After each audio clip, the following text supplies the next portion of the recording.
पुणे जिल्ह्यातील भोर तालुक्यातील नसरापूर परिसरात 3.5 वर्षाच्या मुलीवर बलात्कार करून त्या नराधमाने पुढे तिला ठार मारलं आणि तिचा मृतदेह लपवायचा प्रयत्न केला। या घटनेने शब्दशः मनाचा थरकाप उडाला आणि भयानक चीड आली। या आरोपीला सरकारने कायदा काय सांगतो किंवा अजून कोण काय म्हणेल याचा विचार न करता हालहाल करत संपवावं। सरकार अशा घटनांमध्ये जेव्हा फास्ट ट्रॅक पद्धतीने कारवाई करू म्हणतं तेव्हा सरकारने फास्ट ट्रॅकची व्याख्या पण सांगावी। कारण अशा घटना घडल्यानंतरच सरकारला जाग येते। महाराष्ट्रात मुली, स्त्रिया पळवून नेण्याचं, त्यांचं शोषण करण्याचं प्रमाण प्रचंड वाढलं आहे। आणि असं नाहीये ते एखाद्या वर्षीच वाढत आहे, तर ते वर्षागणिक वाढत आहे। याचा अर्थ कायद्याचा धाक अजिबात उरलेला नाही। त्यात या घटनेनंतर नसरापूर परिसरात आंदोलन करणाऱ्या आंदोलकांवर लाठीचार्ज केल्या गेल्याच्या बातम्या पण आल्या। ही तत्परता स्त्रियांचं, मुलींचं शोषण करणाऱ्यांच्या विरोधात सरकार का दाखवत नाही? या आरोपीला शिक्षा व्हायला पाहिजे आणि ती होईलच, पण अशा घटना वारंवार का घडत आहेत? ज्या महाराष्ट्राने देशाच्या स्त्री शिक्षणाच्या, स्त्री सक्षमीकरणाचा पाया घातला त्या महाराष्ट्रात अशा घटना वारंवार का घडत आहेत याचा थोडा सर्वांगीण विचार व्हायला हवा की नको?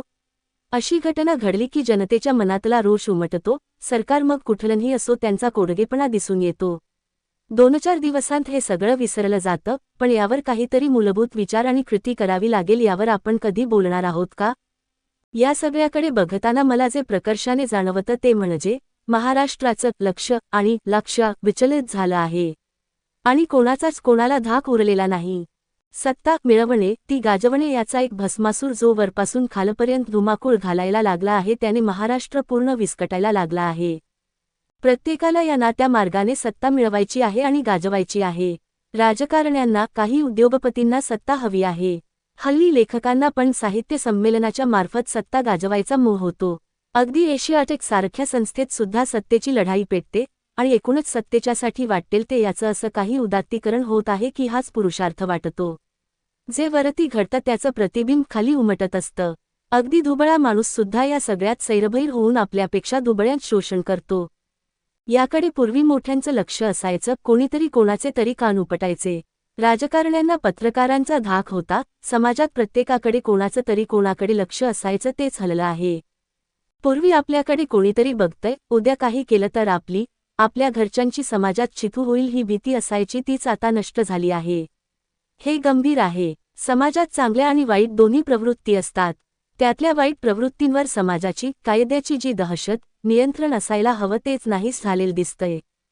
हाताबाहेर गेलेली लालसा, अधिक सत्ता गाजवण्याची हाव, अधिक OTTवरचा कंटेंट, अधिक पैशाच्या आणि जमिनीच्या मागे फरफटत जाणे आणि मोबाईलमध्ये सतत गुंतून राहणे याने सगळी घडी विस्कटली आहे।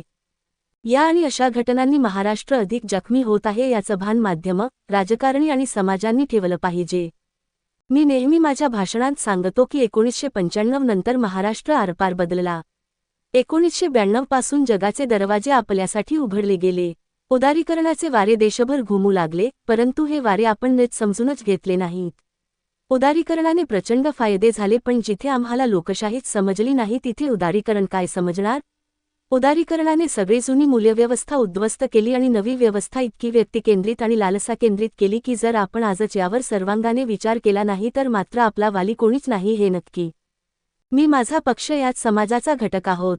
ज्या ज्या गोष्टी मी सुचवल्यात त्याची अंमलबजावणी करण्यासाठी मी आणि माझा पक्ष सर्वतोपरी पुढे असू हे नक्की।